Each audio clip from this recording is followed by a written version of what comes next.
نظر کے لیے عربی زبان میں لفظ عین آتا ہے، العین، آن یعین سے ماخوذ ہے، اور یہ اس وقت بولتے ہیں جب کوئی کسی کو اپنی نظر لگا دیتا ہے۔ اس کی اصل حقیقت یہ ہوتی ہے کہ نظر لگانے والا کسی چیز کو پسند کرتا ہے، پھر اس کے نفس کی جو کیفیت ہوتی ہے، یعنی اس کے جو دل کی حالت ہوتی ہے، وہ اس کا پیچھا کرتی ہے۔ یعنی دیکھنے والا کسی چیز کو پسند کرتا ہے، اس کے دل کو اچھی لگتی ہے، اچھی لگنے کے بعد وہ اپنے دل میں کیا محسوس کرتا ہے؟ خوشی محسوس کرتا ہے، تعجب محسوس کرتا ہے، حسد محسوس کرتا ہے، دکھی ہوتا ہے، خوش نہیں ہوتا۔ تو یہ کیفیت اس نظر کے ذریعے اس چیز پر جا کر اثر انداز ہوتی ہے، اور اس کے مطابق اس کو پھر تکلیف پہنچتی ہے یا فائدہ ہوتا ہے۔ نظر کا اثر شعاع کی طرح ہے، جیسے سورج ہے تو سورج کی شعائیں ہوتی ہیں، ریز ہیں، وہ ہم تک پہنچتی ہیں تو وہ ہمارے جسم پر اثر کرتی ہیں۔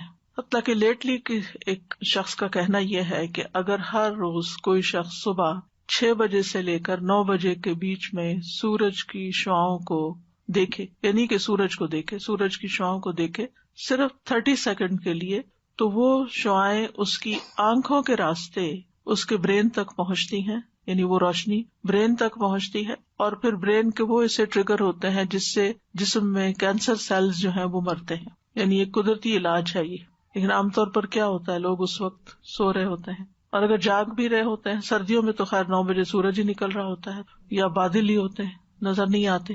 تو کہتے ہیں کہ اگر بادل بھی ہوں تو پھر ٹائم بڑھا دیں، 5-6 منٹ کر دیں، لیکن وہ جو صبح کی روشنی ہوتی ہے، مارننگ لائٹ جو ہوتی ہے، اس کو دیکھنا ضروری ہے، وہ فائدہ مند ہے۔ اب ہے تو وہ روشنی، لیکن وہ روشنی آپ کے اندر جا رہی ہے تو آپ کے اندر کو بھی متاثر کر رہی ہے، آپ کے لیے صحت کا باعث بن رہی ہے۔ تو اسی طرح جو چیزیں نگاہ کے ذریعے ہمارے جسم کے اندر جاتی ہیں، وہ چیزیں ہماری شخصیت پر، ہمارے جسم پر، ہماری روح پر، ہمارے دل پر اثر انداز ہوتی ہیں، اور ہم عام طور پر اس کو سمجھتے نہیں ہیں۔ تو نظر لگانے والے کی آنکھ سے ایسی شعاع نکلتی ہے، ایسی ریز نکلتی ہیں جو نشانہ بننے والے کو نقصان دیتی ہیں۔ اب تو آپ دیکھیں مائکرو ویو میں بھی چیز جل جاتی ہے، صرف کیا ہے اس کے اندر، کوئی آگ تو نہیں لگی ہوئی، ریز ہیں، انویزیبل ریز ہیں۔ اسی طرح پتھروں کو توڑنے کے لیے بھی بعض ریز استعمال ہوتی ہیں، جیسے گال بلیڈر کے جو سٹونز ہوتے ہیں ان کو لیزر کے ذریعے ریموو کیا جاتا ہے۔ اسی طرح کچھ اور تھراپیز بھی لیزر کے ذریعے کی جاتی ہیں، یہ جو لیزر کے ذریعے بالوں کی جڑوں کو جلا دیا جاتا ہے۔ تو یہ بات پہلے زمانے میں تو شاید سمجھ میں نہ آتی لوگوں کو، لیکن اب یہ سمجھنی کچھ مشکل نہیں کہ یہ ریز جو ہیں یہ اثر انداز ہوتی ہیں۔ نظر جو ہے وہ حسد کی وجہ سے بھی ہو سکتی ہے، اور اپنے پیاروں کو بھی لگ جاتی ہے۔ اب ڈپینڈ کرتا ہے کہ کس شخص کی نظر کیسی ہے۔ کچھ لوگوں کی نظر میں زیادہ تاثیر ہوتی ہے، نظر کرم بھی کہتے ہیں نا، یعنی جہاں بری نظر ہوتی ہے وہاں اچھی نظر بھی ہوتی ہے، محبت کی نظر بھی ہوتی ہے، اور دوسرے کے ساتھ ایک احساس کی نظر بھی ہوتی ہے، کیئر کی نظر بھی ہوتی ہے، وہ بیمار کو فائدہ دیتی ہے۔ یعنی یہ نہیں کہ نظر صرف بری ہی ہوتی ہے، نظر اچھی بھی ہوتی ہے، لیکن جو شخص خبیث النفس ہوتا ہے، جو کسی کی خوشی پر، کسی کی نعمت پر خوش نہیں ہوتا، جو اللہ کی تقسیم پہ راضی نہیں ہوتا، اس کے اندر کی جو خباثت ہے اس کی نگاہوں کی ریز کے ساتھ دوسرے شخص کو متاثر کرتی ہے۔ اور جو شخص جتنا کمزور ہوتا ہے اتنا ہی پھر وہ وکٹم بن جاتا ہے۔ اسی لیے آپ دیکھیں کہ بچوں کو نظر زیادہ لگتی ہے، کیونکہ بچے ابھی کمزور ہوتے ہیں، ان کو نہیں پتا ایمان کیا ہے، ان کو نہیں پتا قرآن کیا ہے، ان کو ابھی کچھ پتا نہیں ہے، تو نہ وہ اپنے لیے کوئی دعائیں پڑھ سکتے ہیں اور نہ ہی وہ اپنے لیے کوئی دم کر سکتے ہیں۔ اسی لیے پیرنٹس کو چاہیے کہ وہ بچوں کی پروٹیکشن کا انتظام کریں، جیسے انہیں سردی گرمی سے بچاتے ہیں، بھوک سے بچاتے ہیں، نقصان دہ چیزوں سے بچاتے ہیں، بری کمپنی سے بچاتے ہیں، تو اسی طرح دعائیں اور اذکار پڑھ کر بھی ان کی پروٹیکشن کریں۔ حضرت ابراہیم علیہ السلام اپنے دونوں بیٹوں کے لیے دعا پڑھا کرتے تھے، اعوذکما بکلمات اللہ التامات من کل شیطان وہامۃ ومن کل عین لامۃ۔ اسی طرح نبی صلی اللہ علیہ وسلم حضرت حسن اور حسین پر، جبکہ ابھی وہ بچے تھے، ان پر بھی یہ پروٹیکشن کی دعا پڑھتے تھے نظر سے بچنے کے لیے۔ تو یہ جو نظر بد جس کو کہتے ہیں، جو انسان کو تکلیف دیتی ہے، اس میں بنیادی طور پر آنکھ کا ہی کردار ہوتا ہے۔ ابن القیم کہتے ہیں یہ زہریلے تیر ہوتے ہیں، یعنی نظر کے اندر سے جو ریز نکلتی ہیں وہ تیروں کی طرح ہوتی ہیں، جو نظر لگائے ہوئے شخص کی طرف حاسد اور نظر لگانے والے کے نفس سے نکلتے ہیں۔ کبھی اس کو یہ تیر لگ جاتے ہیں اور کبھی خطا بھی ہو جاتے ہیں. ضروری نہیں کہ ہر حاسد اور نظر لگانے والے کی آنکھ سے جو نکل رہا ہے وہ دوسرے کو نقصان بھی دے. باذن اللہ ہوتا ہے. ایک ہی شخص ہوتا ہے 10 لوگوں کو دیکھتا ہے مگر ایک کو لگتی ہے نظر, سب کو نہیں لگتی. خوش ہو کے یعنی دوسروں کے لیے ہمدردی اور خیرخواہی رکھتے ہوئے کسی کو دیکھے گا تو انشاءاللہ فائدہ بھی ہوگا, کیونکہ بنیادی طور پر نگاہ اور دل کا بہت گہرا تعلق ہے. تو دل کے اندر سے دل کی جو کیفیت ہوتی ہے وہ ٹرانسفر ہوتی ہے نگاہ کے ذریعے, نظر کے ذریعے دوسرے شخص کو, یعنی وہ دوسرے کو جا کے متاثر کرتی, دوسرے کو جا کے لگتی ہے. تو اسی لیے تزکیے کا حکم ہے. اگر تزکیہ نہیں ہے اور لوگوں کے لیے دلوں میں نفرت ہے, حسد ہے, تو پھر اسی طرح کی نگاہ بھی ہوگی, ویسے ہی آپ دوسروں کو دیکھیں گے بھی, اور دوسرے پھر اسی طرح کے ان کے اندر جذبات آپ کے لیے بھی پیدا ہوں گے. اور تو بہرحال نظر کا لگنا جو ہے یہ برحق ہے. نبی صلی اللہ علیہ وسلم نے فرمایا العین حق, صحیح بخاری کی روایت ہے. اس کا مطلب یہ ہے کہ یہ ایک ایسی حقیقت ہے جو ثابت شدہ ہے, واقعی ہے, یعنی اٹس اے ریالٹی. یہ صرف کوئی وہم و گمان کی بات نہیں کہ نظر لگتی ہے, بلکہ یہ ایک حقیقت ہے کہ ایسا ہوتا ہے. کفار اپنی نگاہوں کے ساتھ نبی صلی اللہ علیہ وسلم کو دعوت و تبلیغ کے کام سے روکنا چاہتے تھے, جس کا ذکر سورۃ القلم میں آتا ہے. وَإِن يَكَادُ الَّذِينَ كَفَرُوا لَيُزْلِقُونَكَ بِأَبْصَارِهِمْ لما سمعوا الذکر ویقولون انہ لمجنون. اور وہ لوگ جنہوں نے کفر کیا یقیناً قریب ہے کہ آپ کو اپنی نظروں سے گھور گھور کر ضروری پھسلا دیں جب وہ ذکر کو سنتے ہیں اور کہتے ہیں کہ یقیناً یہ تو دیوانہ ہے. یعنی وہ آپ کو ایسی نفرت بھری نگاہوں سے دیکھتے تھے جب وہ آپ کو قرآن پڑھتے ہوئے سنتے تھے کہ آپ پڑھنا روک دیں کسی طرح, یعنی اپنی نظروں سے آپ کو نقصان پہنچائیں. وہ تو اللہ تعالیٰ کی حفاظت تھی تو نقصان نہیں پہنچا سکتے تھے, لیکن ان کا مقصد یہی تھا. اور بالکل ایسے ہی ہوتا ہے کہ اگر آپ کسی سے بات کر رہے ہو اور دوسرا شخص نفرت سے آپ کو دیکھ رہا ہو یا غصے سے دیکھ رہا ہو تو آپ اپنا کانفیڈینس بعض اوقات لوز کر جاتے ہیں. حالانکہ وہ کہہ کچھ نہیں رہا ہوتا, لیکن صرف اس کے دیکھنے کا انداز ایسا ہوتا ہے جس کو گھورنا کہتے ہیں بعض اوقات, تو وہ یعنی آپ کو آپ کی بات سے ہٹا دیتا ہے, یا آپ کی کنوکشن لوز ہو جاتی. ابن عباس رضی اللہ عنہما اس کی تفسیر میں کہتے ہیں اس کا مطلب یہ ہے کہ وہ اپنی نگاہوں سے تمہیں نظر بد لگا دیں. ابن کثیر کہتے ہیں اس میں اس بات کی دلیل ہے کہ اللہ عز و جل کے حکم سے نظر کا لگ جانا اور اس کی تاثیر کا پیدا ہو جانا برحق ہے. اسی لیے اللہ سبحانہ تعالیٰ نے نبی صلی اللہ علیہ وسلم کو حاسد کے حسد سے اور حاسد کے شر سے پناہ مانگنے کا حکم دیا. وَمِن شَرِّ حَاسِدٍ اذا حسد. تو عام طور پر جو نظر لگتی ہے وہ حاسد کی ہوتی ہے جو آپ کی نعمت پر خوش نہیں ہوتا. ابن قیم کہتے ہیں نظر بد کو لگانے کا اصل سبب اور بنیاد حسد ہے. اسی لیے بعض اذکار میں من حسد حاسد آتا ہے, یعنی حاسد جب حسد کرتا ہے اور اس کا حسد اس کی نگاہوں سے چھلکتا ہے اور وہ آپ کو تکلیف دیتا ہے اور نقصان دیتا ہے تو اس سے بھی اللہ تعالیٰ محفوظ رکھے. لیکن ضروری نہیں کہ صرف حسد کی بنیاد پر, بعض اوقات حسد کے علاوہ بھی, جیسے آگے میں وضاحت کروں گی کہ تعجب کی بنیاد پر, ایکسائٹمنٹ کی وجہ سے, محبت کی وجہ سے بھی نظر لگ جاتی ہے, جیسے ماں کی بچے کو لگ جاتی ہے.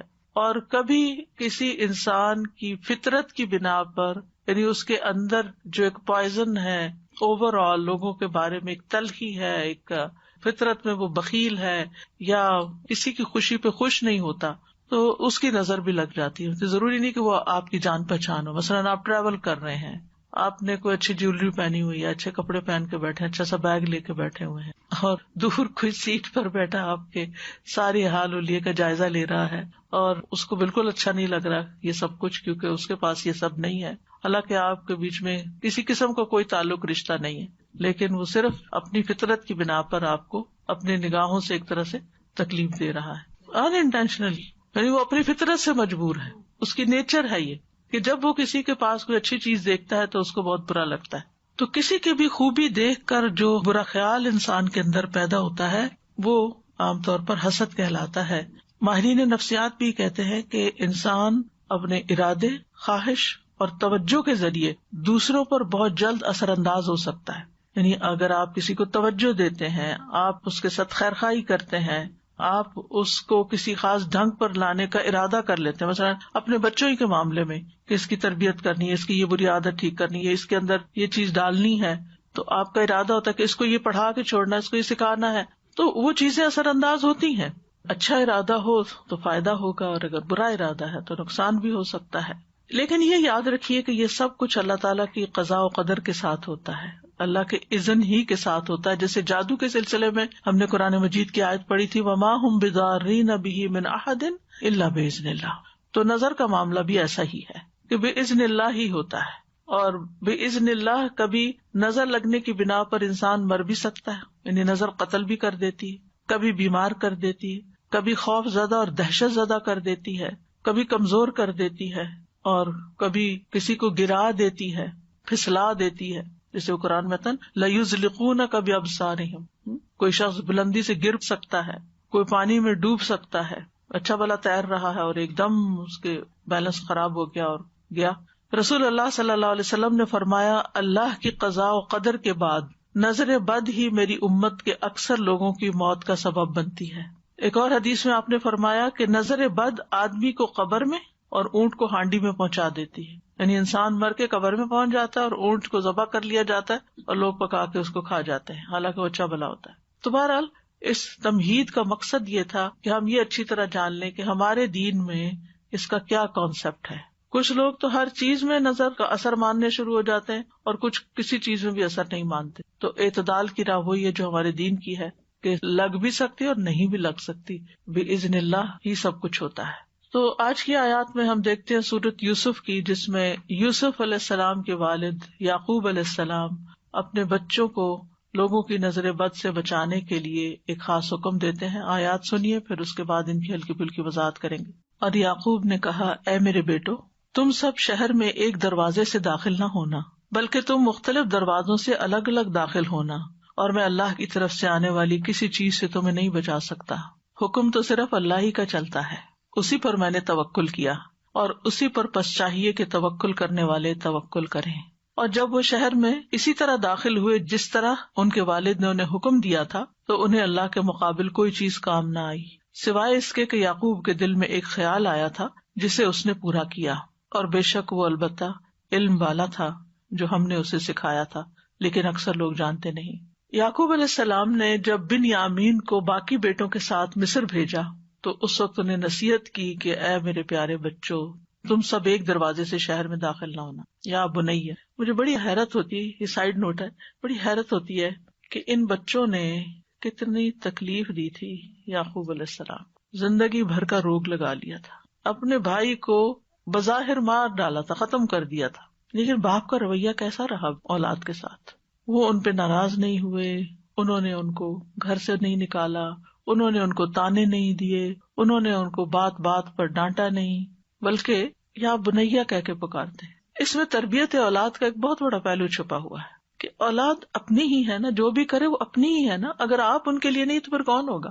وہ کچھ بھی کریں، آپ کو محبت سے، پیار سے اور خیر خواہی کے ساتھ ان کی تربیت کرنی ہے، ان کو اپنا بنانا ہے، ان کی غلطیوں کو معاف کرنا ہے، انہیں سیدھے راستے پہ لانا ہے. کیونکہ محبت جو کچھ کر سکتی ہے وہ نفرت نہیں کرتی. یعنی کتنی تکلیف ہوگی ان کے دل میں، اور کتنا مشکل ہوتا ہے کہ جب بچوں کی طرف سے تکلیف بھی پہنچے اور پھر انسان انہیں گلے بھی لگائے اور انہیں پیار سے بھی بلائے. لیکن بہت سے والدین اس کی پرواہ نہیں کرتے، اور وہ اگر بچوں نے کوئی ایسا کام کر لیا ہے جو قتل سے بڑا کیا جرم ہو سکتا ہے، باقی جرائم تو اس سے چھوٹے ہی ہوتے ہیں، اگر انہوں نے کوئی ایسا کام کر لیا ہے تو اس کہتے ہیں ہماری شکل نہ دکھاؤ، تم گھر سے نکل جاؤ، اور ڈسون کر دیتے ہیں، چھوٹی چھوٹی باتوں پر لڑنے مرنے پہ تیار ہو جاتے ہیں. ایسے بچوں کی زندگی حرام کر کے رکھ دیتے. تو بہرحال کہتے ہیں میرے پیارے بچوں، تم سب ایک دروازے سے شہر میں نہ جانا. انہیں پروٹیکٹ کرنے کے لیے سفر کرنے کا طریقہ بتا رہے ہیں، بلکہ مصر میں مختلف دروازوں سے ایک ایک دو دو کر کے داخل ہونا، تاکہ تم لوگوں کی نگاہ میں نہ ہو، تمہیں بری نظر نہ لگے. کیونکہ آپ کو پتا کہ فلسطین کے لوگ ویسے بھی کتنے خوبصورت ہوتے ہیں، اور پھر وہ سارے جوان لڑکے اور وہ سارے کے سارے ایک گروپ بن کے اگر ایک ہی جیسی شکلوں جیسے وہ داخل ہو رہے ہوں تو کوئی بھی دیکھے گا تو جو نظر موجب ہوتی، تعجب والی، حیرانگی والی، خوشی والی، وہ ان کو نقصان دے سکتی ہے. چونکہ وہ خوبصورت تھے، طاقتور تھے، مضبوط نوجوان تھے، تو انہیں ڈر تھا کہ نظر لگے گی. اور ساتھ ہی پھر کہا کہ میں اپنی اس تدبیر کے ذریعے اللہ کی قضاء و قدر کو نہیں ٹال سکتا. سبب اختیار کرنا ہمارا کام ہے، لیکن باقی پھر اللہ کے ہاتھ میں ہے. یعنی احتیاط تقدیر کی راہ میں حائل نہیں ہو سکتی، تمام فیصلے اللہ کے اختیار میں ہیں. اس میں کسی اور کا کوئی دخل نہیں ہے، اس لیے میں اس پہ توکل کرتا ہوں. تو ایسے تمام معاملات جن کے معاملے میں انسان کا دل چھوٹا ہوتا ہے، خوف ہوتا ہے، انسان کو چاہیے کہ تدبیر اختیار کرے اور باقی اللہ پہ بھروسہ کرے اور اپنا دل ہلکا کر لے. تو کہتے ہیں کہ تمام لوگوں کو بھی صرف اسی پہ بھروسہ کرنا چاہیے، یعنی وہ ساتھ دوسروں کو بھی سبق سکھا رہے ہیں.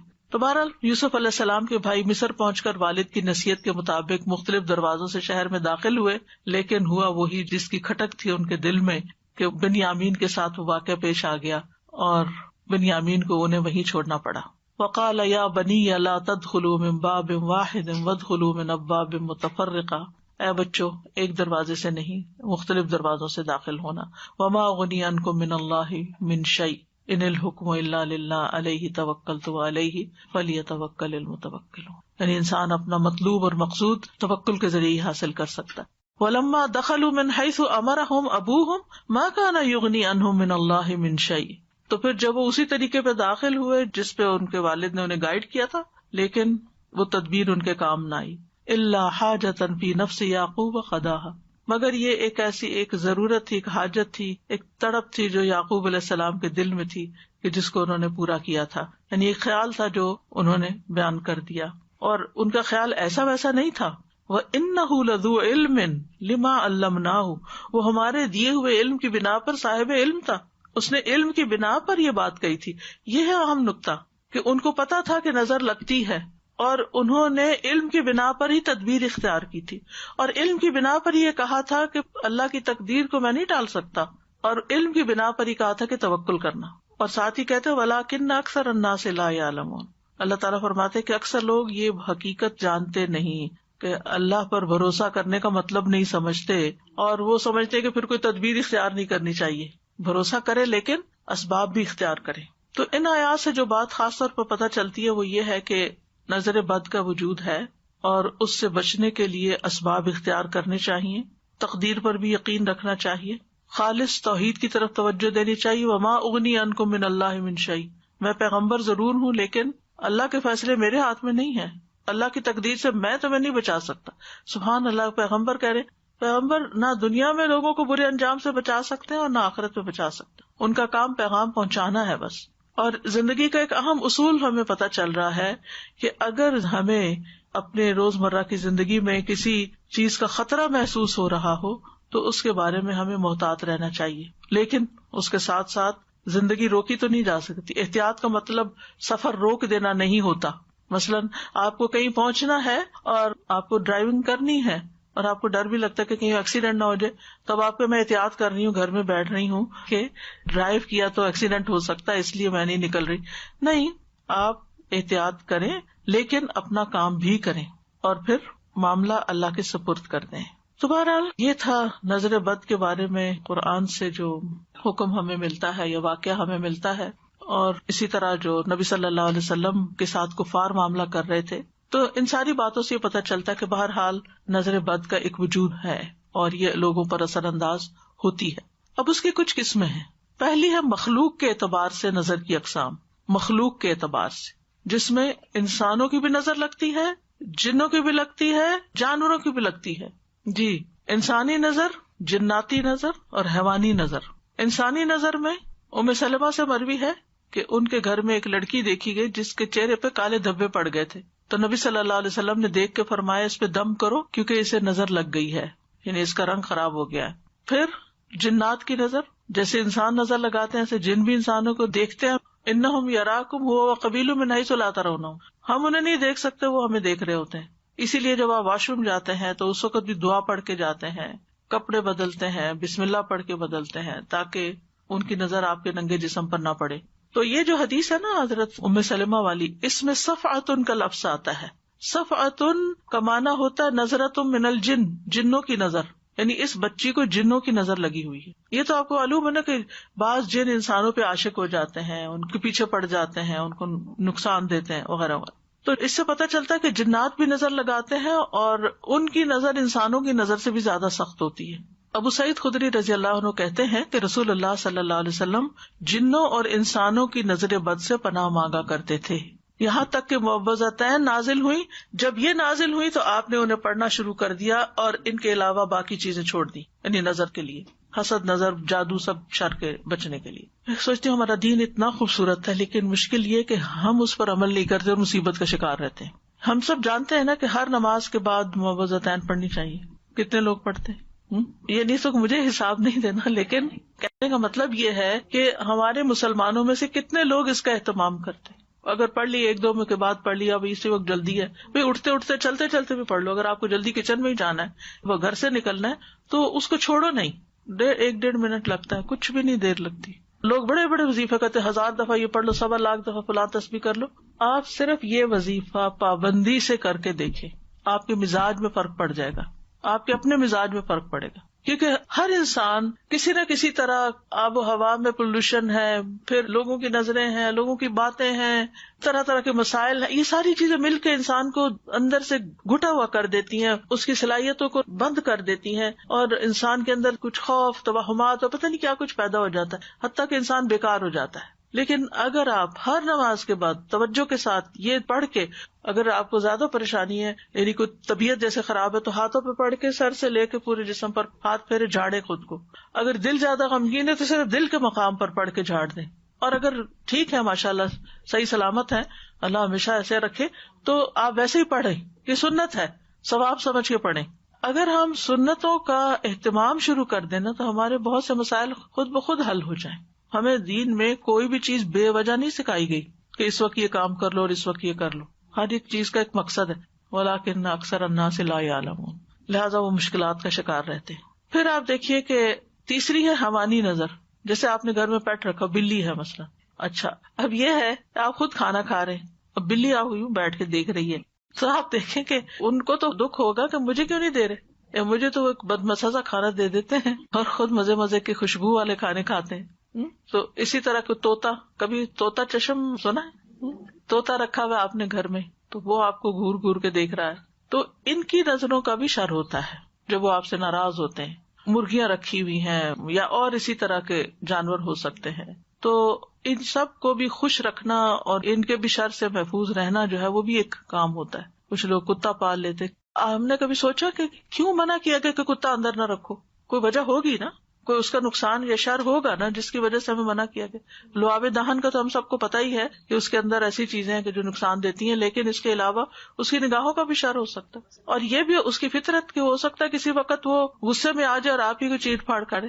تو یعنی کہ آرگیومنٹ ہر وقت نہیں کرنی چاہیے، یہ کیوں منع کر دیا، ہمارے دین میں تو یہ بھی منع ہے اور وہ بھی منع ہے، زندگی مشکل ہے. بھئی کوئی تمہارے ہی فائدے کے لیے منع ہے، جو چیزیں منع ہے ان کو اللہ نے اس لیے نہیں بنایا کہ تم اپنے گھر میں رکھو ان کو، انہیں کسی اور کام کے لیے بنایا. بہرحال تو دوسرا ہے تاثیر کے اعتبار سے نظر کی اقسام، جس میں ایک خوشی یا تعجب والی نظر ہوتی ہے.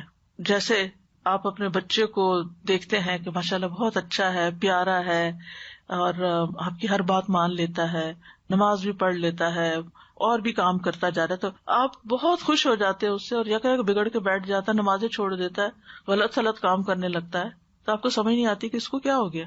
کئی ماؤں کو آپ نے کہتے ہوئے سنا گا، یہ میرا بچہ سب سے شریف بچہ تھا اور یہی مجھے سب سے زیادہ ستا رہا ہے. تو اس میں ایک وجہ ہو سکتی ہے کہ یعنی نظر لگی ہوئی اور آپ ہی کی اپنی لگی ہوئی، وہ حسد کی نظر نہیں ہوتی، وہ پیار کی نظر اور تعجب کی نظر، خوشی کی نظر. کیونکہ آپ نے جب دیکھا تو اللہ کا نام نہیں لیا، بارک اللہ نہیں کہا، کوئی دعا نہیں دی، الحمدللہ نہیں کہا. کیونکہ جب ہمیں نعمتیں اوپر تلے ملنے لگتی ہیں نا، تو ہم سمجھتے ہیں کہ یہ ہماری کوششوں کا نتیجہ ہے، یا ہمیں الحمدللہ کہنے کی توفیق نہیں اس وقت ہوتی، یا بارک اللہ نہیں کہتے، یا لا حول ولا قوة ماشاء اللہ نہیں کہتے. وہ باغ والے کا قصہ سورۃ الکہف میں آتا ہے نا، تو اللہ تعالیٰ فرماتے ہیں وَلَوْلَا إِذْ دَخَلْتَ جَنَّتَكَ قُلْتَ مَا شَاءَ اللَّهُ لَا قُوَّةَ إِلَّا بِاللَّهِ إِن تَرَنِي أَنَا أَقَلَّ مِنْكَ مَالًا وَوَلَدًا. جب تو اپنے باغ میں داخل ہوا تو تو نے یہ کیوں نہ کہا ما شاء اللہ لا قوة الا باللہ. اپنا باغ ہے، اپنا گھر ہے. کبھی ایسا ہوتا ہے نا کہ آپ سارا گھر خوب صاف کر لیتے ہیں، چمک اٹھتا ہے، آپ ہر چیز نئے سرے سے جگہ بدل کے رکھتے ہیں، تو ایسا لگتا ہے کہ نئے گھر میں آ گئے. تو اس وقت ہم دیکھا میں نے کتنی محنت کی، دیکھا میں جب دل خوش ہو تو ماشاء اللہ کہیں، اپنا گھر دیکھ کے بھی ماشاء اللہ کہیں، اپنی شکل دیکھ کے ماشاء اللہ کہیں اگر بہت اچھی لگ رہی. اکثر لوگوں کو شکوہ ہی رہتا ہے. پھر اسی طرح محبت کرنے والے کی نظر لگنا. ابن حجر کہتے ہیں نظر کبھی خوشی اور تعجب کی صورت میں بھی لگ جاتی ہے، اگرچہ وہ حسد کے بغیر ہی کیوں نہ ہو، اگرچہ وہ کسی محبت کرنے والے کی طرف سے ہو، اگرچہ وہ کسی نیک آدمی کی طرف سے ہو. اور اگر کسی آدمی کو کوئی چیز اچھی لگے تو اس کو فوراً اس چیز کے لیے برکت کی دعا کرنی چاہیے جو اس کو اچھی لگی ہے، یہ اس کی طرف سے دم ہو جائے گا. یعنی کسی نے کوئی اچھی بات کہی، کوئی اچھا کام کیا، فوراً کہیں بارک اللہ فیکم، اللہ تمہیں برکتیں دے، تاکہ وہ جو اچھا کر رہا ہے نا اس میں اور اضافہ ہو جائے، یہ نہ ہو کہ وہ پہلا بھی ہاتھ سے جائے. پھر ہے حسد کرنے والے کی نظر. یہ جو نظر بد ہے یہ حاسد اور خبیث نفس سے نکلتی ہے، اس کا مالک بھی خبیث ہوتا ہے، ایسی نظر والا. اور اس میں اصل میں نعمت کے ختم ہونے کی خواہش ہوتی ہے جو اللہ نے محسود کو دی ہے. جیسے اہل کتاب نبی صلی اللہ علیہ وسلم سے حسد رکھتے تھے اور کیا چاہتے تھے، لو یردونکم من بعد ایمانکم کفارا حسدا من عند انفسہم من بعد ما تبین لہم الحق. یعنی وہ کیا چاہتے ہیں کہ تمہارے ایمان کے بعد پھر سے تمہیں کافر بنا دیں اپنے دلوں کے حسد کی وجہ سے، اس کے بعد کہ حق ان کے لیے خوب واضح ہو چکا ہے. پھر ایک ہے بیمار کر دینے والی نظر، اور یہ وہ نظر ہے کہ جس کے لگنے سے انسان کے اندر جسمانی بھی اور روحانی بیماریاں پیدا ہو سکتی ہیں. نبی صلی اللہ علیہ وسلم نے فرمایا، بے شک نظر بد آدمی کو اللہ کے حکم سے دیوانہ کر دیتی ہے، مجنون کر دیتی ہے، نفسیاتی مریض بنا دیتی ہے. پھر ہے العین المعطلہ متلفہ، کسی خاص عضو کو بیکار کر دینے والی نظر. یعنی جسم کا کوئی حصہ بہت خوبصورت کسی کو لگ رہا ہے اور وہ دیکھتا ہے تو وہ حصہ کام کرنا چھوڑ دیتا ہے، شل ہو جاتا ہے یا بیکار ہو جاتا ہے. پھر آگ والی نظر، مہلک نظر، اور یہ وہ قسم ہے کہ جس کو لگتی ہے اس کے اوپر فوری شدید ترین اثر ہوتا ہے. اسمائی کہتے ہیں، میں نے ایک آدمی کو دیکھا، اس کی نظر بہت کثرت سے لگتی تھی. اس نے کسی گائے کے متعلق سنا کہ اس کو اس کے دودھ کی دھار کا نکلنا اچھا لگا، تو اس نے کہا ان میں سے کون سی گائے ہے؟ تو انہوں نے اس گائے سے توریہ کرتے ہوئے کہا کہ فلاں گائے ہے. کوئی اور گائے بتا دی، وہ دودھ والی نہیں بتائی کہ اس کو نظر نہ لگ جائے. ہوا یہ کہ دونوں ہی ہلاک ہو گئی، دودھ والی بھی دوسری بھی. میں نے اسمائی سے یہ بھی کہتے ہوئے سنا، جب میں کوئی ایسی چیز دیکھتا ہوں جو مجھے اچھی لگتی ہے تو محسوس کرتا ہوں کہ میری آنکھوں سے ایک تپش حرارت نکلتی ہے، آنکھ میری گرم ہو جاتی ہے. اپنی فیلنگ، یعنی ان کو یہ تھا کہ میری نظر لگ جاتی ہے. تو بعض اوقات کسی کو نہیں پتا کہ اس کی نظر لگتی ہے یا نہیں، لیکن بعض لوگوں کو خود محسوس ہو جاتا ہے کہ دیکھنے کے بعد اس کی آنکھیں جیسے جلن سی ہونے لگتی ہے نا آنکھوں میں، اس طرح کی کیفیت پیدا ہو جاتی ہے. جی السلام علیکم استاذہ جی. ایک صاحبہ خود کہتی ہیں کہ میری نظر بہت پتھر پہاڑ ہے تو مجھ سے سنبھل کے رہنا. تو ریئلی ان کو دیکھ ان کو فیل ہوتا ہے، بلکہ جب وہ کچھ بھی ایسے دیکھتی ہیں، سب نے محسوس کیا ہے کہ نظر لگتی ہے ان کی، کیونکہ ان کے یہاں ایک ایکویریم تھا اور وہ فش بہت پھل پھول رہی تھی اچھی بہت. تو کہنے لگی کہ میں نے اس کو بولا بس تم جو ہے نا بہت کھا لیا تم بہت زیادہ اچھی ہو رہی ہے تو صبح مر جانا. اور یقین کریں وہ صبح میں فش ختم ہو گئی. اور ایک دن وہ آئی اور انہوں نے کہا وہ تمہارے گلاس کتنے پیارے ہیں، لیکن ماشاءاللہ نہ میں کہہ سکی، بھول گئی. اور تو صبح میں وہ دونوں گلاس جب ڈش واشر سے نکالے، اسی کونے سے جہاں انہوں نے کہا تھا نا اس کے کونے کتنے پیارے ہیں جو اوپر کی، وہ دونوں ٹوٹے ہوئے تھے. تو ماشاء اللہ کہنا بہت بہت ضروری. اگر وہ نہیں کہہ رہی تو خود کہنا ضروری ہے. ماشاء اللہ. اب نظر لگنے کی وجوہات کیا ہوتی ہیں؟ پہلی بات یہ کہ جو کچھ ہوتا ہے اللہ کے حکم سے ہوتا ہے. ان الحکم الا للہ. اللہ سبحانہ وتعالیٰ نے چونکہ یہ زندگی، یہ دنیا آزمائش کے لیے بنائی ہے، تو جس طرح اور چیزیں کچھ ہمارے لیے بیماری کا باعث بنتی ہیں، وائرسز ہیں، بیکٹیریاز ہیں، جراثیم ہیں، ایسے ہی یہ چیز بھی امتحانوں میں سے ایک امتحان ہے، اللہ کے لشکروں میں سے ایک لشکر ہے. پھر اسی طرح یہ یاد رکھنا چاہیے کہ ما اصاب من مصیبت الا باذن اللہ، اللہ کے اذن سے ہی مصیبت آتی. پھر یہ کہ یہ تقدیر میں تکلیف لکھی ہوتی ہے، اس کا سبب بن جاتا ہے کوئی. نبی صلی اللہ علیہ وسلم نے فرمایا نظر لگنا برحق ہے، اگر کوئی چیز تقدیر پر غالب آ سکتی تو وہ نظر بد ہے. ایک وجہ یہ بھی ہے کہ انسان کی زندگی میں اذکار اور تلاوت اور اللہ کے نام کی کمی ہوتی ہے. ابن قیم کہتے ہیں کہ نظر بد ایک قسم کے تیر ہوتے ہیں جو محسود اور معیون کی طرف حاسد یعنی حسد کرنے والے اور نظر لگانے والے کے نفس سے نکلتے ہیں. کبھی ان کا نشانہ لگ جاتا ہے، کبھی خطا ہو جاتا ہے. پھر اگر یہ تیر اس کو ننگا پاتے ہیں، اس پر کوئی بچاؤ کا سامان نہیں، یعنی اذکار وغیرہ کی کوئی لیئر نہیں، اور یہ کہ صبح شام کے اذکار کی حفاظت کرنے والا نہیں، تو تیر اس کو لگ جاتا ہے اور اس پر اثر انداز ہو جاتا ہے. پھر اسی طرح یہ ہے کہ بعض اوقات اذکار وغیرہ پڑھنے کے باوجود بھی نظر لگ جاتی، اور وہ انسان کا امتحان ہوتا ہے، تقدیر ہوتی ہے، آزمائش ہوتی ہے. اب اس کی علامات کیا ہوتی ہیں؟ کچھ تو جسمانی عوارض ہوتے ہیں، یعنی بیماریاں ہوتی ہیں، جیسے چہرے پہ دھبے پڑ جانا. وہ حضرت ام سلمہ والی حدیث میں جس بچی کے چہرے پر دھبے تھے سیاہ، تو نبی صلی اللہ علیہ وسلم نے اس کے لیے دم کرنے کا کہا. پھر بلا وجہ رونا آتے جانا، جیسے بچے بلا وجہ روتے چاہتے روتے، انہیں اٹھا رہے ہیں، بہلا رہے ہیں، کھلا رہے ہیں، پلا رہے ہیں، کچھ دے رہے ہیں، ان کو اثر ہی نہیں. اللہ اکبر. شاید آپ کو بھی کبھی یہ واقعہ پیش آیا ہو. بڑا بھی ہو سکتا ہے نا، بے وجہ رونا آتا چلا جاتا ہے، ہوتا ہے نا. یہ جو بچوں کا بلا وجہ روتے جانا ہے، اس کی دلیل یہ ہے کہ ایک مرتبہ نبی صلی اللہ علیہ وسلم تشریف لائے تو ایک بچے کے رونے کی آواز سنی. فرمایا یہ بچہ کیوں رو رہا ہے؟ کیا تم نے اس کو نظر بد کا دم نہیں کروایا؟ یعنی اس کو نظر لگی ہوئی ہے اس لیے رو رہا ہے. پھر بچوں کا کمزور ہو جانا، سب کچھ کھا رہے ہیں پی رہے ہیں، بڑھ ہی نہیں رہے. آپ صلی اللہ علیہ وسلم نے اسما بنت امیس سے کہا کیا بات ہے، میں اپنے بھائی یعنی جعفر کے بیٹوں کے جسموں کو دبلا پتلا دیکھتا ہوں، کیا انہیں فقر و فاقہ رہتا ہے؟ انہوں نے کہا نہیں، بلکہ انہیں نظر بد بہت جلد لگ جاتی. آپ نے فرمایا انہیں دم کرو. انہوں نے آپ کے سامنے چند کلمات پیش کیے تو آپ نے فرمایا انہیں دم کرو. نہیں ٹھیک ہے، یہ پڑھ کے دم کر دو. پھر اسی طرح بعض اوقات گرنا اور پھسلنا، یعنی آپ چل رہے ہیں ٹھیک ٹھاک چل رہے ہیں، جیسے اس دن کسی بہن نے کہا تھا کہ ان کا پاؤں فریکچر ہو گیا تھا چلتے چلتے، یا اسی طرح انسان گر پڑتا چلتے ہوئے، یا اوپر سے پھسل جاتا ہے، یا کوئی بھی ایسی وجہ بھی بن جاتی، یعنی ٹھیک چل رہا ہوتا ہے معاملہ اور اچانک بے وجہ کوئی ایسی مصیبت آ پڑتی ہے. رسول اللہ صلی اللہ علیہ وسلم نے فرمایا بے شک نظر آدمی کو دیوانہ کر دیتی ہے اللہ کے حکم سے، حتیٰ کہ کبھی ایسا ہوتا ہے کہ وہ اونچی جگہ پر چڑھتا ہے پھر وہاں سے گر پڑتا ہے. ابن عباس کہتے ہیں نبی صلی اللہ علیہ وسلم نے فرمایا نظر کا لگ جانا برحق ہے اور یہ اوپر چڑھنے والے کو پھسلا دیتی ہے. کبھی جان خطرے میں پڑ جاتی، شدید بیماری لاحق ہو جاتی ہے. عبداللہ بن عامر کہتے ہیں کہ عامر بن ربیعہ اور سہل بن حنیف یا حنیف دونوں غسل کرنے کے ارادے سے نکلے. وہ کوئی اوٹ تلاش کر رہے تھے کہ چھپ کے ذرا نہا لیں. سہل نے اون کا جبہ اتارا. عامر کہتے ہیں میں نے اسے دیکھا تو اسے میری نظر لگ گئی. وہ پانی میں اتر کر نہانے لگ گیا. میں نے پانی میں اس کے بڑبڑانے کی آواز سنی.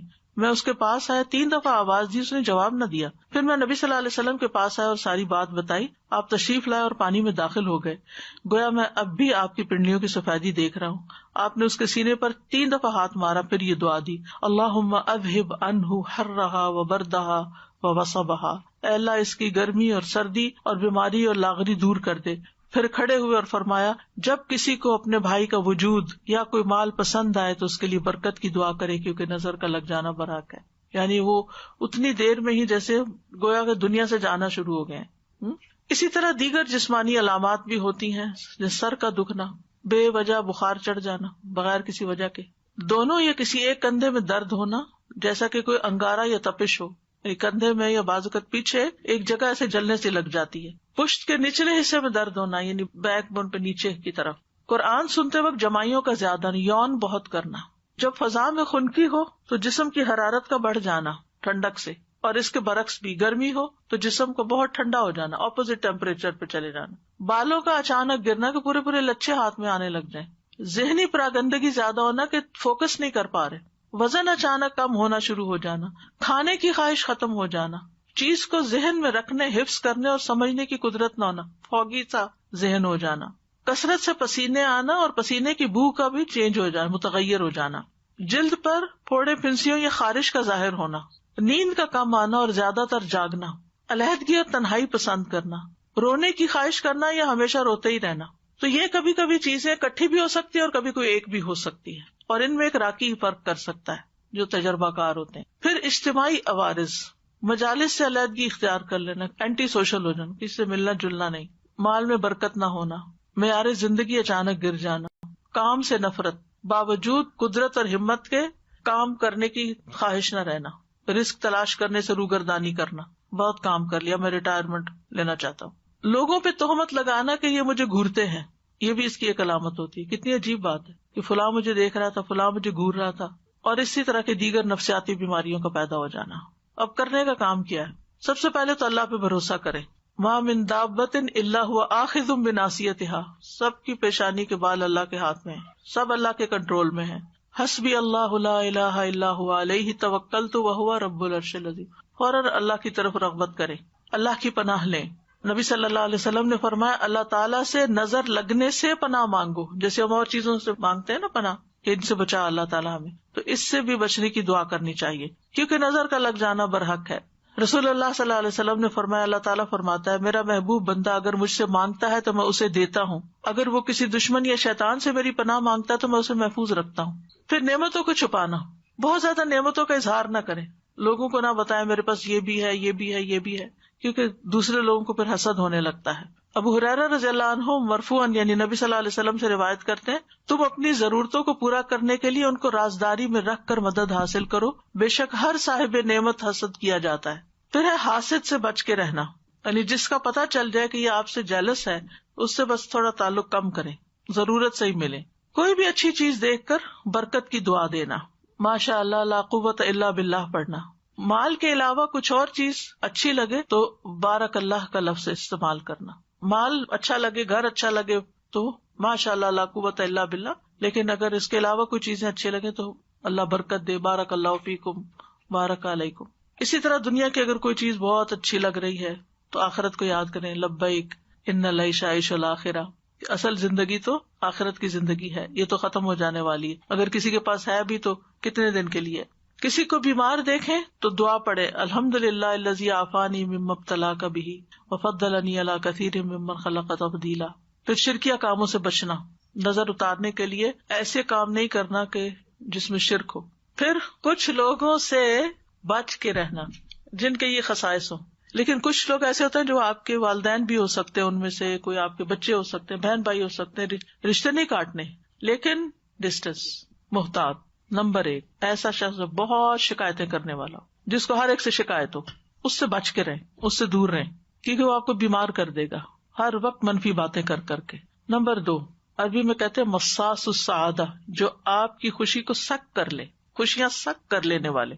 وہ کیسے کرتے ہیں؟ یعنی آپ کے خوش ہونے کا وقت ہے، وہ کوئی ایسی بات کریں گے کہ آپ کی خوشی دری کی دری رہ جائے گی۔ اور یہ ایک دفعہ نہیں، کئی دفعہ آپ تجربہ کر چکے ہیں کہ آپ کو اللہ نے کوئی نعمت دی ہے، کوئی گھر دیا ہے، اولاد دی ہے، کوئی ڈگری دی ہے، کوئی چیز جو دنیا کی نعمتیں ہیں، اب وہ پہنچ جاتے ہیں، مثلا ہمیں تو تم نے پوچھا ہی نہیں تھا، ہمیں تو بتایا ہی نہیں تھا، یعنی ایسی بات کریں گے کہ آپ بھول ہی جائیں گے کہ آپ نے کس لیے لوگوں کو انوائٹ کیا تھا۔ پھر شک کرنے والے لوگ جو آپ کی ہر چیز پر شک کریں، آپ کہاں تھے، آپ کیا کر رہے تھے، آپ نے یہ کیوں کیا، اور خاص طور پر اگر ہسبینڈ شکی ہو یا بیوی، یہ نہیں صرف ہسبینڈ ہوتے ہیں، یقین کریں میں نے عورتوں کو زیادہ دیکھا ہے مردوں پہ شک کرتے ہوئے۔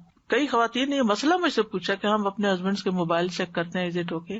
اگر آپ کو مصیبت میں پڑنا ہے تو کر لیں چیک، یعنی اپنے آپ کو خود پریشان کرنے والی بات ہے نا، تجسس کیوں کرتے ہیں؟ کوئی کام ہو سکتا ہے، کوئی بات ہو سکتی ہے، لیو اٹ، اللہ پہ توکل کریں۔ نمبر 4 آپ کو کنٹرول کرنے والے، ان لوگوں سے بچ کے رہیں۔ کچھ لوگ یعنی کہ آپ کو اپنی مرضی سے سانس بھی نہ لینا دینا چاہیں، ہر وقت وہ آپ کے اوپر ایک یعنی اعتراض شروع کر دیں گے کہ آپ نے یہ کیوں کیا، آپ وہاں کیوں جا رہے ہیں، یہ کرنے کی کیا ضرورت ہے، یعنی وہ چاہتے ہیں ہر چیز ان کی مرضی کے مطابق ہو۔ پھر کمیونیکیٹ نہ کرنے والے، یعنی آپ کے ساتھ کنورسیشن نہیں کرتے، آپ کے ساتھ تعلق ہے، آپ سے بات نہیں کرتے، آپ کے پیچھے پیچھے باتیں کرتے، یعنی آپ ان سے کوئی بات کرنا چاہتے ہیں، وہ آگے سے کچھ اور، آپ کچھ کہہ رہے ہیں وہ کچھ اور کہہ رہے ہیں، عجیب تماشا ہے، یعنی ایسی ڈسپیرٹی ہے کہ نہ آپ کی بات ان کو سمجھ آ رہی، نہ ان کی آپ کو سمجھ آ رہی۔ پھر وہ لوگ جو بہت زیادہ اپنے آپ کو ڈیفینڈ کرتے ہیں، میرا یہ مقصد نہیں تھا، میں نے اس لیے نہیں کیا، میں نے وہ نہیں کیا، اس میں بھی انسان پریشان ہوتا ہے کہ میں نے تو پوچھا ہی نہیں کہ آپ نے کیوں کیا اور کیوں نہیں کیا۔ پھر اسی طرح حسد کرنے والے، یعنی جو لوگ آپ سے حسد کرتے ہیں ان سے بھی بچ کر رہیں، یعنی کم ملے ان سے، اپنی نعمتوں کا ان کے سامنے تذکرہ نہ کریں۔ پھر من چلے سے لوگ جو ہر وقت انہیں کوئی کسی ایک بات پر نہ رہے، ہر وقت اپنا سٹینس بدل دیں، نان سیریس بھی ہو سکتے ہیں، لیکن یعنی آپ ان کو ایک بات کہتے ہیں، وہ کہتے ہیں ہاں ٹھیک ہے، پھر تھوڑی دیر میں وہ کہیں اور جاتے ہیں، وہاں سے کچھ اور سن کے آ جاتے ہیں، پھر آپ کو کہتے ہیں نہیں یہ ٹھیک نہیں ہے، یعنی کوئی استقامت نہیں زندگی میں، آپ ان پہ ٹرسٹ نہیں کر سکتے کہ آپ ان کو کوئی کام دیں گے، کوئی رسپانسبلٹی دیں گے تو وہ کچھ کریں گے، وہ لیک آف میچورٹی سے ہوتا ہے۔ پھر بخیل، کچھ خرچ نہ کرنا چاہیں۔ پھر ایکسپلائٹرز، آپ کو ایکسپلائٹ کرنے والے، آپ کو جانے بغیر آپ کی غیبت کرنے والے، ایسے لوگوں سے متھا نہ لگائیں۔ یا کسی کو جانے بغیر، مثلاً نہ آپ کسی پولیٹیشین کو جانتے ہیں، نہ آپ کبھی اس سے ملے ہیں، نہ آپ کو کوئی حقیقت پتا ہے، جھوٹے پروپیگنڈے سن کے آپ بھی ساتھ شامل ہو جاتے ہیں، فلاں چور ہے، فلاں ایسا، فلاں ویسا۔ یہ آپ نے کون سی چیز دیکھی تھی، آپ کی آنکھوں نے دیکھی تھی یا کانوں نے، اس کے منہ سے کچھ سنا تھا، فرسٹ ہینڈ انفارمیشن کیا آپ کے پاس؟ اس قسم کے لوگ جو لوگوں کی برائیاں آپ سے آ کے کریں، ان سے بھی بچ کے رہیں۔ تو یہ سارے لوگ کسی نہ کسی طرح آپ کی زندگی کو حرام کر دیتے ہیں۔ پھر آپ کہیں گے جائیں کہاں؟ اگر ہمارے اندر اس میں سے کوئی چیز ہے تو اس کو باہر نکال دیں۔ دوسری بات یہ ہے کہ سبق اس سے یہ ملتا ہے کہ ٹو مچ سوشلائزنگ جو ہے وہ انسان کے لیے نقصان دہ ہے، کیونکہ ہم میں سے ہر ایک کے اندر ان میں سے کوئی نہ کوئی چیز ہو سکتی ہے نا، بلکہ ہے کسی نہ کسی درجے تھوڑی صحیح زیادہ صحیح کرتے ہیں نا کچھ، تو پھر خواہ مخواہ کی یعنی انسان کی زندگی ضائع ہوتی ہے، وقت ضائع ہوتا ہے، صلاحیتیں ضائع ہوتی ہیں. بہتر ہے انسان کو پروڈکٹیو انسان بننے کے لیے اپنی زندگی کا کوئی گول رکھیں، اپنے آپ کو مصروف کریں اور کسی کام میں اپنے آپ کو لگا لیں تاکہ ان چیزوں سے آپ کو چھٹکارا ہو. پھر قرآن سے علاج کریں کیونکہ قرآن شفا ہے. قل هو للذین آمنوا ھدی وشفاء، سورۃ فصلت میں آتا ہے. سورۃ اسراء میں ہے وَنُنَزِّلُ مِنَ الْقُرْآنِ مَا هُوَ شِفَاءٌ وَرَحْمَةٌ لِّلْمُؤْمِنِينَ وَلَا يَزِيدُ الظَّالِمِينَ إِلَّا خَسَارًا. یاد رکھیے جس طرح قرآن ہدایت ہے نا، ایسے ہی قرآن شفا ہے. قرآن سے ہدایت بھی لینی چاہیے، قرآن سے شفا بھی حاصل کرنی چاہیے. ہم ہدایت کی کتاب تو اس کو سمجھتے ہیں کہ ہدایت کے لیے پڑھو، لیکن شفا کے لیے نہیں پڑھتے، تو شفا کے لیے بھی پڑھنے کی ضرورت ہے. حضرت عائشہ کہتی ہے کہ رسول اللہ صلی اللہ علیہ وسلم ایک مرتبہ ان کے پاس تشریف لائے تو دیکھا کہ ایک عورت انہیں دم کر رہی ہے. آپ نے فرمایا کتاب اللہ کے ساتھ اس کا علاج کرو. سورۃ فاتحہ سے علاج. وہ جو ایک سردار کو بچھو کاٹ گیا تھا جس نے مسلمانوں کی مہمانی سے انکار کیا تھا، تو ان کا جو لیڈر تھے انہوں نے ان کو دم کر کے ان کا علاج کیا. سورۃ البقرہ کی تلاوت کرنا اور سننا. نبی صلی اللہ علیہ وسلم فرمایا سورۃ البقرہ پڑھا کرو کیونکہ اس کا پڑھنا باعث برکت اور اس کا چھوڑنا باعث حسرت ہے، اور جادوگر اس کو حاصل کرنے کی طاقت نہیں رکھتے. تو روز پڑھنے کا وقت مقرر کریں. شفا کی نیت سے پڑھیں، ہدایت کی نیت سے بھی پڑھیں لیکن شفا کی نیت سے بھی پڑھیں. اور اس وقت میں اور کام، موبائل بند، لوگوں کے ساتھ بات چیت بند، اپنا وظیفہ کر کے اٹھیں. خاص طور پر اگر بیمار ہیں یا کوئی مسئلہ ہے، کر سکے تو روز ایک دفعہ پڑھ لے، پوری آدھی پڑھ لے، 4 حصے کر لے، اس کے 6 حصے کر لے، جیسے بھی آسانی ہو. پھر نظر اور حسد سے متعلق جو آیات ہیں ان کی تلاوت کرنا، جیسے وَإِن يَكَادُ الَّذِينَ كَفَرُوا، یہ ایک کارڈ ہے بڑا خوبصورت سا ایول آئی کے بارے میں. یہ جو میں آپ کو معلومات دے رہی ہوں اس میں سے کچھ معلومات بھی آپ کو اس میں ملیں گی اور دعائیں بھی ملیں گی. پھر اسی طرح نظر اور تکلیف کو دور کرنے والی دعائیں، یہ کارڈز موجود ہیں، ان سے فائدہ اٹھائیں. پھر نظر اور حسد کا رقیہ پڑھنا یا سننا، دونوں طرح ٹھیک ہے. پڑھنا زیادہ بہتر ہے ورنہ سننا تو فائدہ دے گا انشاءاللہ. معوذتین، ہر نماز کے بعد لازم صبح شام 3 بار، نمازوں کے دوران بھی. اسی طرح سورۃ الکافرون اور آیت الکرسی، آیات سکینہ صبح اور شام سننا. تیسرا ہے دعاؤں اور دم کے ذریعے علاج. صبح شام اذان کو تکرار کے ساتھ غور سے سننا. اب یہاں چونکہ اذان نہیں ہوتی کہیں تو کمپیوٹر پہ لگا لیں اور اچھی طرح اس کو توجہ سے سنیں. اور اگر آپ مسجد جاتے ہیں تو اللہ کے لیے باتیں کرنے کی بجائے توجہ سے اذان سن کے جواب دے کے دعا کریں اپنے، وہ قبولیت کا وقت ہوتا ہے. پھر اسی طرح نظر لگنے پر دم کرنا. حضرت عائشہ فرماتی کہ رسول اللہ صلی اللہ علیہ وسلم نے مجھے حکم دیا کہ نظر بد لگ جانے پر دم کر لیا جائے. بخاری کی روایت ہے. امر ان یسترقى من العین. یہ جو لوگوں میں غلط فہمی پائی جاتی ہے نا، کسی سے رقیہ نہیں کرانا چاہیے. اب یہاں پر آپ دیکھیں یہ حدیث ہے بخاری کی. حضرت عائشہ کہتی ہیں امرنی رسول اللہ صلی اللہ علیہ وسلم ان یسترقى من العین. مجھے نبی صلی اللہ علیہ وسلم نے حکم دیا کہ نظر بد لگ جانے پہ دم کر لیا جائے. یہ حکم ہے آپ کا کہ علاج کرو اس سے.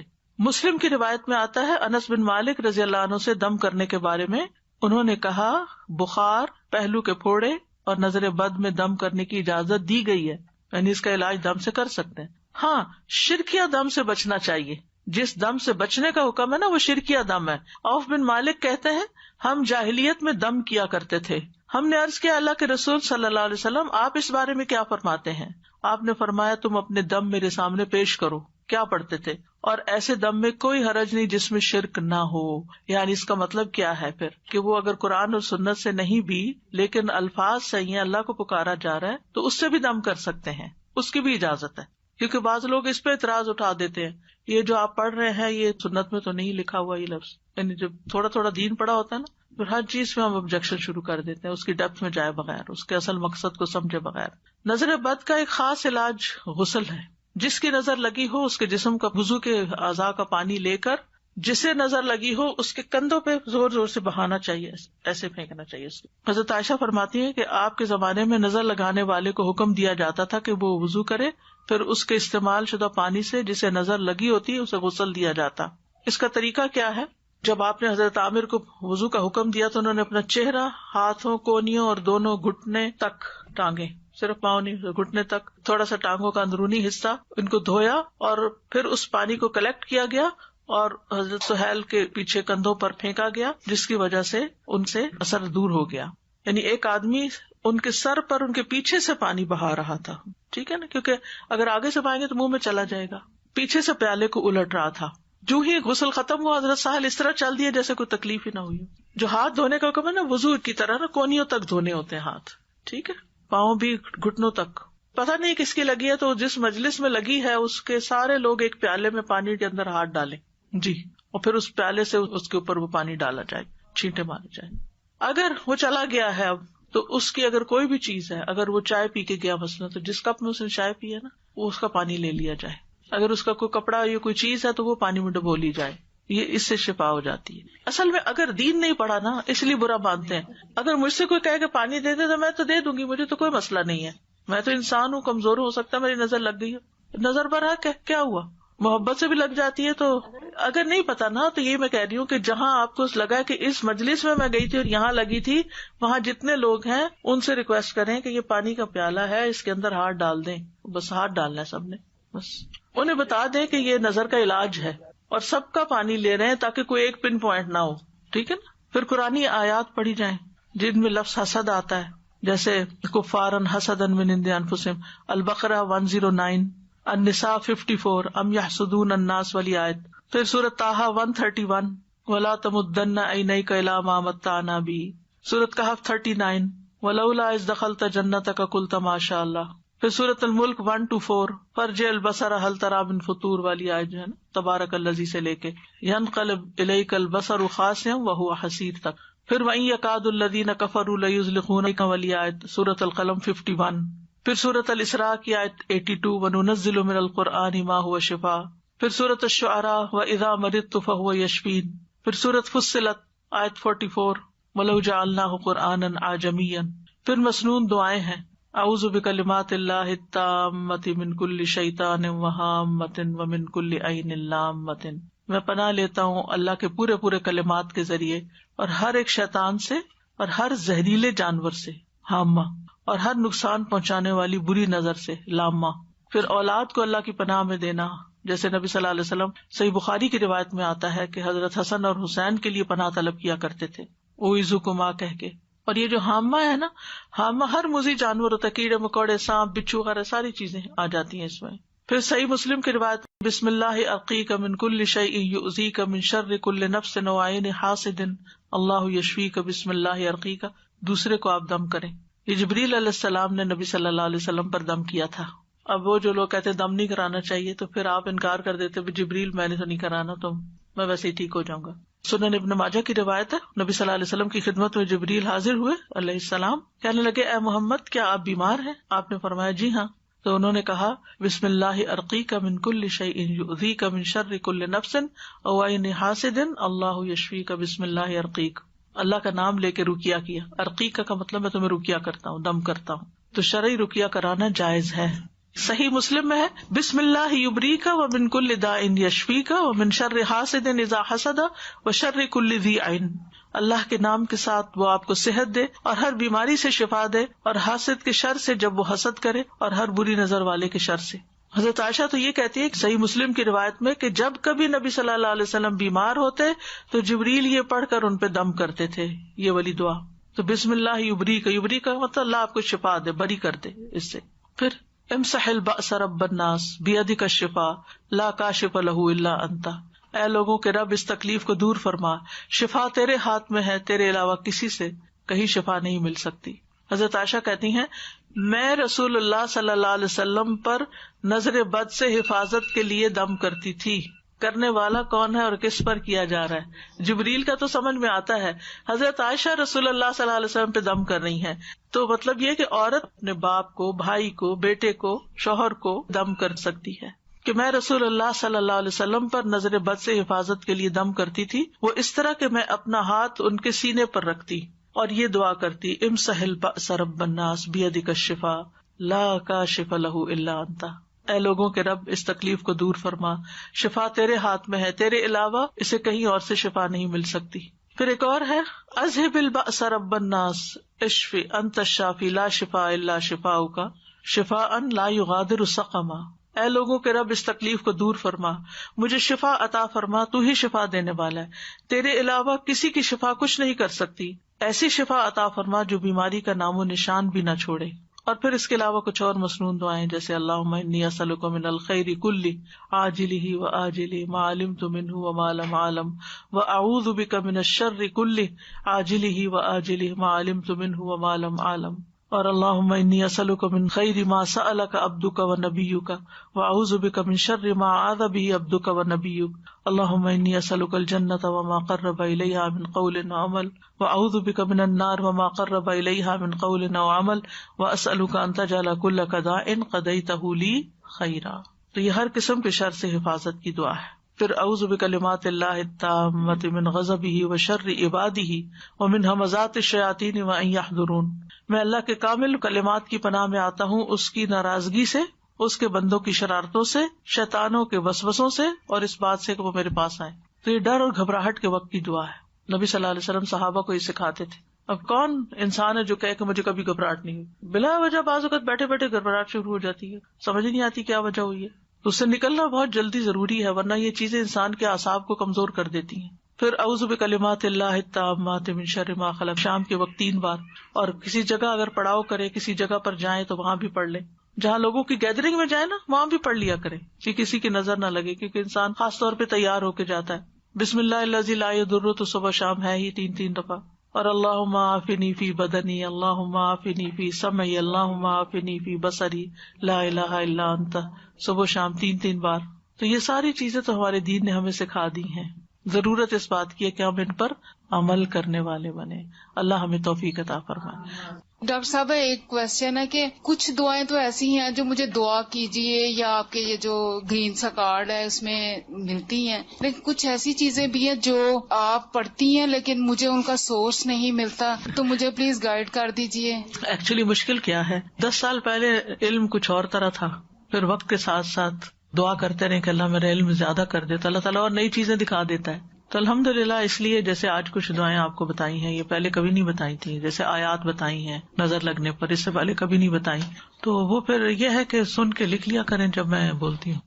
استاذہ پانی میں دم کر کے جو پلانے کا ہے وہ کون سا، صرف معوذتین ہے یا اور بھی کوئی دم ہے جس کو پڑھ کے دے دیں کہ کنٹینیوسلی پانی میں پیتے رہو اگر کسی پہ شک ہے کہ کچھ بھی نہیں ہو رہا ہے؟ پانی پہ بھی دم کر سکتے ہیں، شہد پہ کر سکتے ہیں، کلونجی پہ کر سکتے ہیں، دوائی پہ کر سکتے ہیں، یعنی جو دوا آپ کھاتے ہیں کوئی بیماری کے اس پہ بھی دم کر سکتے ہیں۔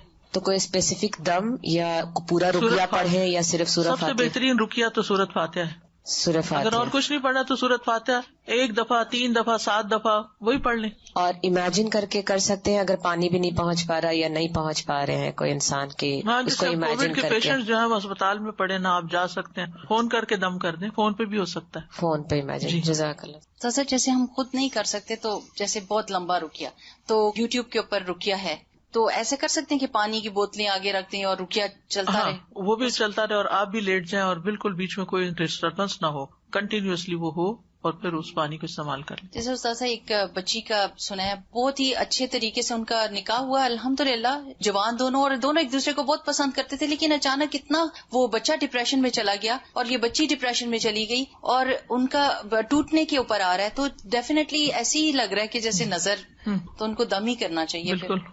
ایک بات یاد رکھیے، جتنی اس وقت میں دعائیں نہیں کروا رہی ہوں نا، یہ ساری انشاءاللہ دعائیں ایپ کے اندر جا رہی ہیں، کچھ چلی گئی ہیں کچھ جائیں گی، یہ سارے لیکچرز بھی اس ایپ میں ڈلوا رہے ہیں تاکہ اگر کسی کو دوبارہ سننا ہو تو ادھر ادھر ڈھونڈنے کی بجائے اسی ایپ کے اندر سن لیں۔ اس کا ٹائٹل قریب و مجیب ہے، تو اس کے اندر یہ سارے ٹائٹل کے ساتھ سارے لیکچرز آڈیو بھی موجود ہوں گے، اور ان کے اندر کی جو دعائیں ہیں وہ نکال کے ٹیکسٹ کی صورت میں بھی انشاءاللہ ڈالیں گے۔ وآخر دعوانا ان الحمد للہ رب العالمین، سبحانک اللہم وبحمدک، اشہد ان لا الہ الا انت، استغفرک واتوب الیک۔ السلام علیکم ورحمۃ اللہ وبرکاتہ۔